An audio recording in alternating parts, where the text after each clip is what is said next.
Hello friends, आज मैं आपको किस me if you can chapter number 50 का हिंदी एक्सप्लेनेशन करने वाली हूँ। तो हम स्टार्ट करते हैं। लास्ट चैप्टर में हमें दिखाई दिया था चेस को सिक्योरिटी गार्ड हैंडओवर के बारे में पता चलता है। वो बहुत नाराज़ हो जाता है। वहाँ पर एक लड़की आती है, वह बोल रही होती है, मैं चेस मिलर के साथ काम करती हूँ, मुझे चेस मिलर से बात करनी है। हेनरी मिस्टर मिलर के पास आता है पूछने के लिए, क्या आप excuse me mister Miller, Veronica कह रही है कि उन्हें शॉर्ट्स फिल्म के प्रोजेक्ट के बारे में आपसे कुछ बात करनी है, क्या आप उनसे मिलेंगे? कौन? वेरोनिका ली। मुझे नहीं पता वो कौन है, वापस भेजो उसे। हेनरी बोलने ही लगता है, जी ठीक है। तभी वह लड़के अंदर घुसी चली आती है। एक मिनट मिस्टर मिलर, ऐसे कहती है, बिना इजाज़त आप ऐसे अंदर नहीं आ सकते। हेनरी कहता है, याद है हम मिस्टर पिटमैन की पार्टी में मिले थे, मैं ही हूँ बेकी। वह लड़की ऐसा कहती है। चेस कहता है, पिटमैन की पार्टी? मैं इस फ्रोमन की खुशबू को पहचानता हूँ, यह वही ओमेगा है जिसके फ्रोमांस उस दिन मुझ पर लग गए थे। वह लड़की फ्रोमांस छोड़ रही होती है। तभी हेनरी बोलता है, मिस्टर मिलर क्या आप ठीक है? हाँ, यह सब उसी के घिनौने फ्रोमांस की वजह से शुरू हुआ था। अगर उसके फ्रोमांस न होते तो उस हालत में मेरी मुलाकात जोसिया से कभी नहीं होती और मुझे यह सब बकवास महसूस भी नहीं करनी पड़ती। मुझे नहीं पता। एक्सक्यूज मी, मैं आपको नहीं जानता। बहुत परेशान कर लिया तुमने, अब यहाँ से दफ़ा हो जाओ। चेस गुस्से में कहता है। फिर वह लड़की कहती है, तुम्हें सच में मैं याद नहीं हूँ? सुनाई नहीं देता क्या? मैं तुम्हारे जैसे किसी को याद क्यों रखूं? तुम क्या कर रहे हो? इसे यहाँ से बाहर निकालो। चेस ऐसा हेनरी को कहता है। वाकई इसका गुस्सा किसी और ही स्तर का है, हेनरी मन में बोलता है। मिसेस ली कृपया बाहर चलिए, ऐसा हेनरी कह रहा होता है। तभी मिसेस ली गन निकालती है और चेस पर पॉइंट करती है। बोलती है, वो चेस वही रुक जाओ। हेनरी दौड़कर चेस के पास चला जाता है, लेकिन मिस ली तभी बंदूक की गोली चला देती है। हमें जोस दिखाई देता है। जोस चेस के पास जा रहा होता है। तभी उसे याद आता है 10 मिनट पहले। ओह जोस, क्या हेनरी ने तुम्हें नहीं बताया? मिस्टर मिलर तुम्हें ढूंढ रहे थे, ऐसा चेस की सेक्रेटरी कहती है।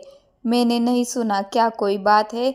लगता है उन्हें सिक्योरिटी टीम के बदलाव के बारे में कुछ कहना था।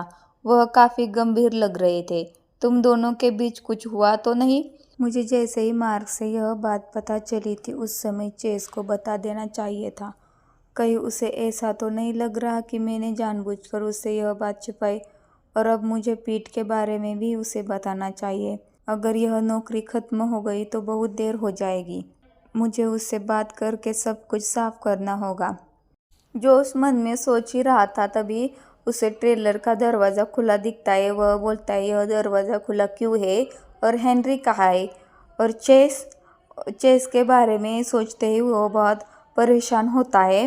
हेनरी को गोली लगती है। हेनरी बोलता है, तुम आखिर कर क्या रही हो? फिर वह बोलती है, मुझे माफ़ कर दीजिए, मेरा इरादा सिर्फ आपको डराने का था। यह सब चेस मिलर तुम्हारी ही गलती है। अगर तुमने शुरू से ही मुझे नज़रअंदाज न किया होता तो यह सब कभी नहीं होता। चेस कहता है, मेरी गलती? हाँ, यह सब शूटिंग के पहले ही दिन से शुरू हुआ था। मैं तुम्हें पानी देना चाहती थी, लेकिन तुमने सिर्फ इसलिए उसे फेंक दिया क्योंकि उसमें एक ओमेगा की खुशबू थी। क्या तुम्हें ज़रा भी अंदाज़ा है कि मैं तुमसे कितना प्यार करती हूँ?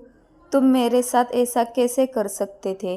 और जब मैं बड़ी मुश्किल से तुम्हें बुला रही थी, तभी तुमने मेरी तरफ देखकर मुस्कुरा दिया। किसी और ने ध्यान नहीं दिया, लेकिन मैंने देखा था। मैं जानती हूँ तुम मुस्कुरा रहे थे। तुम डॉक्टर फ्लेम हो और मैं तुम्हारा फूल। मैं वह दुल्हन हूँ जिसकी किस्मत तुम्हारी अनंत अग्नि में हमेशा जलते रहने की है। तो यह बर्ताव किस लिए था? अगर तुमने पहले मुझसे माफ़ी मांग ली होती तो यह सब कभी नहीं होता। हेनरी बोलता है, फिर मुझे गोली क्यों मारी? चेस बंदूक के पास जाता है और बोलता है, रियली? और बंदूक उठाकर अपने सर पर रख देता है और बोलता है, तो क्या मैं बस मर ही जाऊँ? यह तो आसान होगा, मुझे बस अपने दिमाग में गोली मारनी होगी। वह लड़की डर जाती है और बोलती है, चेस, मेरा वह मतलब नहीं था। फिर वहां पर जोश आता है। जोश बोलता है, तुम यह क्या कर रहे हो? तुम गन खुद पर क्यों तान रहे हो? हेनरी सब सिचुएशन बता देता है। जोश, यह औरत बंदूक लेकर अंदर आई थी और चेस को धमकाने लगी और बंदूक अभी भी लोडेड है। जोश को बहुत गुस्सा आ रहा था, लेकिन वह शांत रहा और वह चेस को शांत करने लगा। चेस, पहले शांत हो जाओ, मुझे पूरी बात नहीं पता, लेकिन हम बैठकर बात कर सकते हैं, सब ठीक हो जाएगा। चेस, यह बहुत खतरनाक है, पहले बंदूक नीचे रख दो, फिर हम आराम से बात करेंगे। क्या तुम्हें कुछ चाहिए? मुझे बताओ, मैं तुम्हारे लिए कुछ भी करूँगा। चेस बोलता है, अब बहुत देर हो चुकी है। चेस बंदूक चलाने की कोशिश करता है। जोश बहुत डर जाता है और चेस की तरफ दौड़ने लगता है। उसका नाम लेकर इसके बाद क्या होगा? क्या चेस को गोली लगेगी? तो देखने के लिए हम फिर मिलेंगे अगले चैप्टर में।